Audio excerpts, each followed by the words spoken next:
কথাটো হ'ল যে আজি যিখন অসম গণ পৰিষদৰ এজন প্ৰাৰ্থী হিচাপে মই অহাৰ পিছত এইখন সমষ্টিত অহাৰ পিছত যিটো ৰেলী হৈছে সেইটো এটা ঐতিহাসিক ৰেলী হৈছে। এইটোৰ বহিঃপ্ৰকাশ হৈছে যে মাননীয় মুখ্যমন্ত্ৰী হেমন্ত বিশ্ব শৰ্মাৰ ওপৰত মানুহৰ যিটো আস্থাৰ এটা বহিঃপ্ৰকাশ।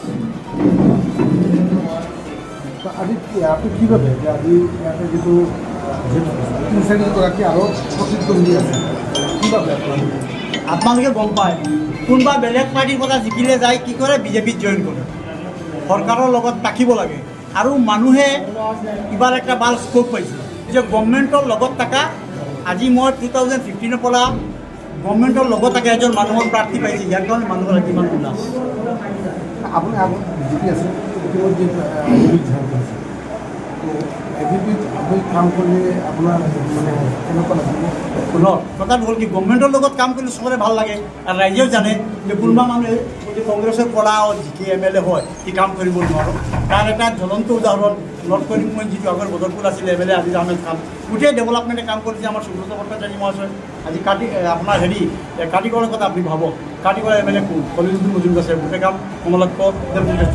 কিয় কৰিছে? তেখেতে গভৰ্ণমেণ্টৰ লগত আছিলে। গতিকে ৰাইজ গভৰ্ণমেণ্টৰ লগত থাকিব বিচাৰে, গভৰ্ণমেণ্টে এটা স্কোপ দিছে দক্ষিণ কৰিমগঞ্জ মানুহৰ। আজি আমাৰ সিদ্দিক আহমদ চাহেব কংগ্ৰেছৰ পৰা জিকিছিলে, জিকাৰ তেখেতে ক'ত গৈছিলে বিজেপি তাতে এজিপি তাতে যাবলৈ গৈছিলে। গতিকে এতিয়া মানুহে ডাইৰেক্ট স্কোপ কৰিছে আৰু মানুহৰ কাছে এটা বেয়া মেছেজ আছিলে যে মই 2011 ইলেকশ্যন খেলিছোঁ, তাৰপিছত খেলা নাই। ইলেকশ্যন আহিলে কোনোবাই কৈ থাকে যে ইকবাল হুছেইনে আমি পইচা দি কিনি ল'লোঁ, ইবাৰ মোকো কৈছিলে যে ইকবাল হুছেইনে পইচা দি বহাই দিম অমুক তমুক। আৰু মোৰ এটা কনফিডেঞ্চ আছিল আমাৰ মাননীয় মুখ্যমন্ত্ৰীৰ ওপৰত, আজি এই আমাৰ অতুল বৰা মহোদয় কেশৱ মহন্তৰ ওপৰত যে তেখেতে ছাৰ্ভে কৰিলে। মোক বহুত সাংবাদিকে সুধিছিলে যে দাদা আমি টিকেট পাব নেকি? মই কৈছোঁ টিকেটটো এনেকুৱা বস্তু নহয়, কাৰ 220 কোটি টকা আছে সেইটো বেলেগ কথা, আমাৰ সিদ্দিক আহমদ চাহেবের 1000 কোটি টকা যিটো বেলেগ কথা, টকা দি টিকেট নাপায়।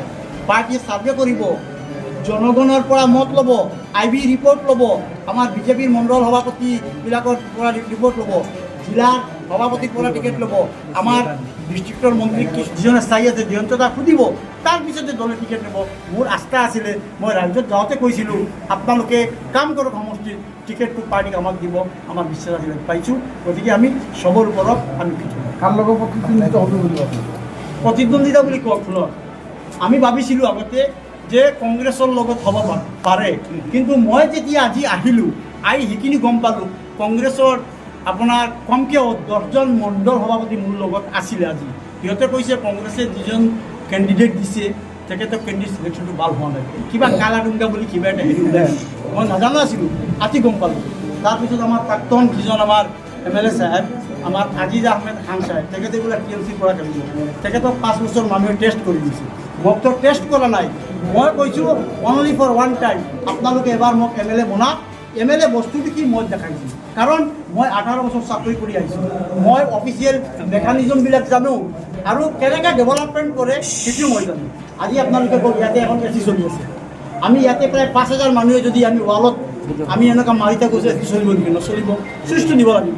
কোনোবাই যদি চুইচ দিয়া জানে কি কৰিব, এটা চুইচ মাৰিলে সেইটো চলি থাকিব। মইতো চুইচ জানো ভাই, মই 18 বছৰ আমি গভৰ্ণমেণ্টত জব কৰি আছোঁ। গতিকে ডেভেলপমেণ্ট কৰাৰ কাৰণে মোৰ এটা এক্সপিৰিয়েঞ্চ আছে, সেইখিনি দক্ষিণ কৰিমগঞ্জত মানুহে যদি মোক বিদায় বনায় সেইখিনি মই দেখা গেছে আপনি ঐতিহাসিক র্যালির সাক্ষী থেকে আজকে দক্ষিণগঞ্জে আসলেন, কি বলবেন? দেখেন আমি এই যে র্যালি হয়েছে, দেখেন আমি অসম গণ পরিষদের একজন প্রার্থী, কিন্তু আমি যে আজকে র্যালি হয়েছে সেটা দক্ষিণ করিমগঞ্জের সর্বস্তরের জনগণের র্যালি। আমি এখনও ভারতীয় জনতা পার্টির আমার কার্যকর্তা যারা আছে ওদের সঙ্গে আমি এখনও বসতেই পারিনি, সময় পাইনি। আমি এসেছি আজ বিকাল 5 ঘটিকার সময় আমাদের 3 মণ্ডল কার্যকর্তা, 3 মণ্ডলের সভাপতি, 3 মণ্ডলের এক্সিকিউটিভ বিআরআর সহ আমার জেলা পড়ার সভাপতি এবং পঞ্চায়েতের নির্বাচিত সভাপতি সহসভাপতিদেরকে নিয়ে নিলামবাজার সরস্বতী স্কুলে আমাদের একটা সভা হবে। তো এই সভার পর থেকে আজকে আপনারা দেখেছেন যখন অসম গণ পরিষদের আমার যারা এই ডিস্ট্রিক্ট কমিটি ওদের সঙ্গে করব, যখন আমরা 3টা শক্তি ইকবাল হোসেন হিসাবে ভালোবাসেন যারা, এক শক্তি আমার ভারতীয় জনতা পার্টির সাংগঠনিক শক্তি, অসম গণ পরিষদের সংগঠন শক্তি নিয়ে যখন আমরা মাঠে নামবো, তারপরে দেখবেন দক্ষিণ করিমগঞ্জের চেহারা। আচ্ছা, আপনার টিকিট পাওয়ার পিছনে কার কৃতিত্ব বেশি? মাননীয় মুখ্যমন্ত্রী হেমন্ত বিশ্ব শর্মা, মাননীয় মন্ত্রী অতুল বরা মহাশয়, মাননীয় মন্ত্রী কেশব মহন্ত এবং জয়ন্ত মল্ল বড়ুয়া মহাশয়, আমার জেলার মন্ত্রী কৃষ্ণেন্দু পাল মহাশয়, আমার জেলার অভিভাবক মন্ত্রী কৌশিক রায় মহাশয় এবং ভারতীয় জনতা পার্টির সর্বস্তরের নেতৃবৃন্দ, অসম গণ পরিষদ সর্বস্তর সবার পরামর্শক্রমে এবং দক্ষিণ করিমগঞ্জের জনগণের গণভিত্তির ভিত্তিতে আমাকে টিকিট দেওয়া হয়েছে।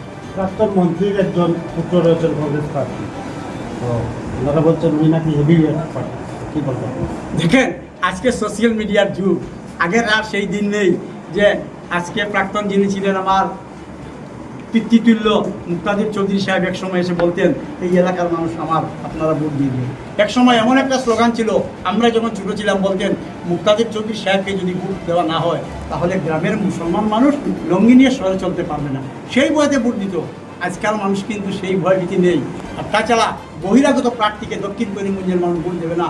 আপনারা শুনলে অবাক হবেন, আমার ফোন চেক করেন, আজকে 4 দিন থেকে অন্তত 42,000 কল আমার করে এসেছে।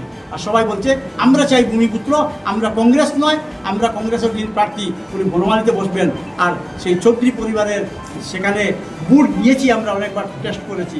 তাই এবারের বুট ভূমিপুত্রের বুট, এবারের বুট দক্ষিণ করিমগঞ্জের একজন ভূমিপুত্র হিসাবে দক্ষিণ করিমগঞ্জের মানুষের অন্তরে অসম গণ পরিষদ এবং বিজেপি দলের যে মনোনীত প্রার্থী আমাকে করেছে, সেটা আপনারাই আমার চেয়ে বেশি বুঝতে পারবেন। আজকের এই ঐতিহাসিক দিনে প্রমাণ হয়েছে।